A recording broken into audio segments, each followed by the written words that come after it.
Shalom, everybody, and Chag Sameach. I hope so far your Passover has been wonderful. We have already gone through the first two Seders, and I'm sure they were special for you. And now we're approaching the final days of Passover, the last 2 days of Passover, which start Tuesday evening. It's really Wednesday and Thursday, but the holidays, as you know, start from the evening before. So Tuesday evening, we are going to be starting the 7th day of Passover, followed by the 8th day. Now, what is the significance of these last 2 days of Passover? The 7th day is a historic day for the Jewish people, because as you know, the redemption of the Jewish people started the first day of Passover, obviously. But as you may recall through the story, is the Jewish people were traveling and they came across the seashore, the Red Sea. And they had nowhere to go. They didn't know what to do. And from the back, the Egyptian army was chasing after them. And it was on that momentous day, the 7th day of Passover, that the miracle happened and the sea split into 12 different dry channels in the seabed. And the Jewish people, each tribe separately, was able to go into one of those dry paths and come in a semicircle path back on the same seashore that they entered. And eventually, the water fell on the chasing enemy, and they were completely destroyed and defeated. And that was the grand finale and the final stage of the redemption of the Jewish people. That is the reason why the 7th day is a very special day for us. It's a holiday, just like the first 2 days.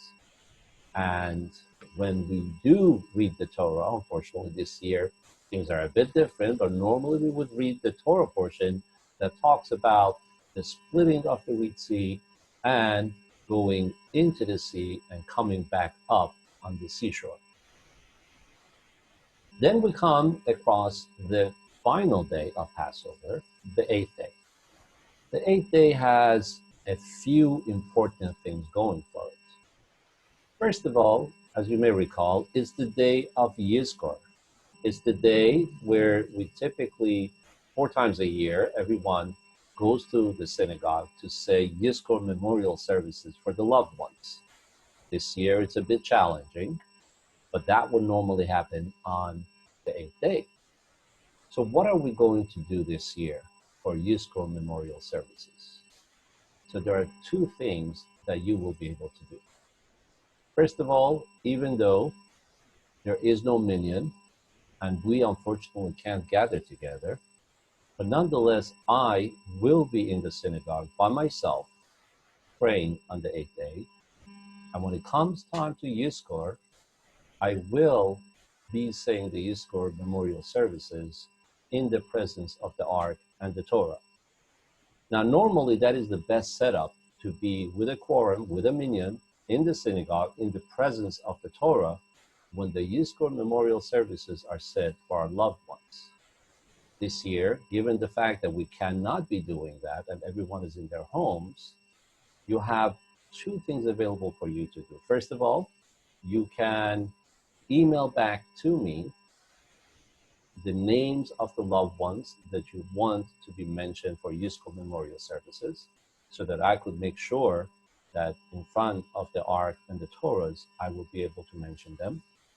But also, you yourself, even though you're not going to be in the synagogue, and it's not the best setup without a Torah, but nonetheless, you can say the Yizkor Memorial Service at home as well. So to that end, I am going to be supplying you through a link in the email that is coming to you, as well as through our website. I'm going to give you a link for a booklet of Yizkor prayer that you could download. And in this booklet, you will be able to find the prayers that you need for your loved ones. So for example, you will be able to say the paragraph that is special for your father or for your mother, or perhaps grandparents. And in this way, you will be able to honor them. Furthermore, in that booklet, as I'm going to show you right now, you will have both the English text and the Hebrew text. You will have the prayer Kel Maler Rachamim, and the special prayer for those that have given up their lives for the Jewish people. So the way that you will be saying this is like this. For example, if you're saying it for a mother, you start with saying, may God remember the soul of my mother, my teacher, and then you go ahead and you mention her name, and if you know it in Hebrew or Yiddish, that would be best. So for example, Sarah, the daughter of Moshe, her father's name. If you don't know the Hebrew names, it's fine, you can substitute with English names, and if you don't know her father's name, it's also fine. God knows exactly who we're talking about. We always joke that even if you were to use an email address, God will know exactly who you're referring to. And you will say the rest of the paragraph where you ask for God to remember her soul, give it the boost that it needs, and also you commit to doing a mitzvah. Usually, it's associated with the mitzvah of charity. And this is something important I want to talk to you about. In the text itself, why is it that we mention a mitzvah, especially giving charity, when we're talking about Yizkor Memorial Services? The soul of our loved ones are now in the world of truth. And there, they're able to see everything with a spiritual eye. In that special world, they too, on a constant basis, are able to go higher and deeper in appreciating godliness. However, for the most part, the foundation for what they can perceive in godliness is laid down here in this world with the Torah and the mitzvot that they had done during their lifetime. So therefore, while it is possible to have some automatic elevation, for the most part, they will yearn the fulfilling of the physical mitzvot. And that's where we come in. Where we want to show respect to them, we want to do something special for them to show appreciation for what they have done for us, is when we take on a mitzvah and will fulfill a mitzvah in their memory, thereby making it possible for them to have a share in the physical mitzvah, which is only possible down here in this world and no longer at their disposal. That is the ultimate respect that you could give to them by making sure that you show their love and enabling them. Basically, what you're sending to them is a tremendous gift, a spiritual gift, which is the only thing that is meaningful to them in their realm. Therefore, we always finish the Yizkor prayer with a commitment to give charity, which is the ultimate mitzvah, as it's called in the Talmud, to help others. Surely these days, when there are so many individuals and organizations that need financial help, this is very befitting. But I also want to add to it that not just the day of saying Yizkor, which will be on this year on Thursday, the last day of Passover, but during the entire year, anytime you do a mitzvah in their honor, that will be a tremendous sign of respect to your parents, to your grandparents, and to your loved ones. And again, remember, besides you saying Yizkor at home, go ahead and email me the names of your loved ones so that I could mention them in the Yizkor prayer in the synagogue in front of the Ark and the Torah. But remember that I will be the only one there. No one else is able to attend this year because of the challenges that we have with the virus across the globe. Now, further, what I want to tell you about is something else really superb about the eighth day. And that is that if the first 2 days of Passover represent the beginning of redemption of the Jewish people and the first redemption of the Jewish people, the last days of Passover, and in particular the eighth day, represents the final redemption of the Jewish people, when Mashiach will come. And when that happens, it's a new world order. The days of Mashiach is what we are always been waiting for. It's taken thousands of years, but surely the world as it is, with the kind of madness and craziness that goes on, was not the original intent and purpose of the creation of the world. Sure, it was necessary, as Kabbalah and mysticism teach us, to go this route. But eventually the goal is that we should come to a level of a world that is full of unity, where there's no more war, no more hatred, no more animosity, no more hunger, no more diseases, where everyone understands that we are all one, a united world. And that has always been the focus of our existence and of Judaism. The last day of Passover represents that final redemption for us and the entire world. To that end, the Torah reading and all the messages that it tells us and talks to us about on that day, the Haftorah, is all about the wonderful things that will happen when the world comes to a higher level of recognition of its purpose.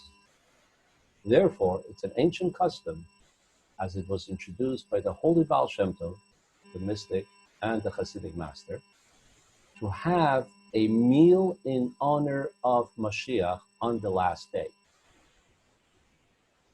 Furthermore, the fifth Lubavitcher Rebbe, Rebbe Rashab, also introduced the custom of drinking the 4 cups of wine during this particular meal in honor of Mashiach. This is called Seudas Mashiach, the meal of Mashiach, and it takes place in the final hours of the last day of Passover every year. So given the fact that Passover will be finished about 8:05 p.m. on Thursday, about 5 or 6 p.m. would be a good time to start the meal and make this meal something very spiritual and special. And it's very easy to do. Some of you will be by yourself at home, some will be with a few family members. All you need is simple ingredients. What you need is some matzah and some wine or grape juice. Those are the main ingredients. And if you want to add fruits or food or whatever, then that's up to you. But that's all we need: matzah, wine, or grape juice. And this is how you do it. You prepare the matzah, then you go ahead and you wash your hands for matzah, 3 on the right and 3 on the left. And then you make the blessing, Baruch Atah Hashem Elokeinu melech haolam, asher kiddushanu b'mitzvotav v'tzivanu al netilat yadayim.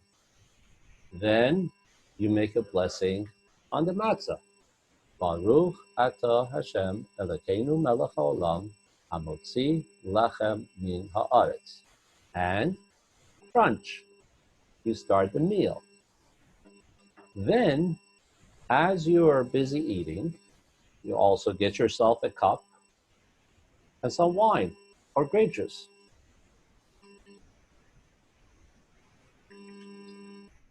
And you make a point of intermittently having a l'chaim, 4 in total, corresponding to the 4 cups of wine that you had the first 2 nights of Seder. L'chaim.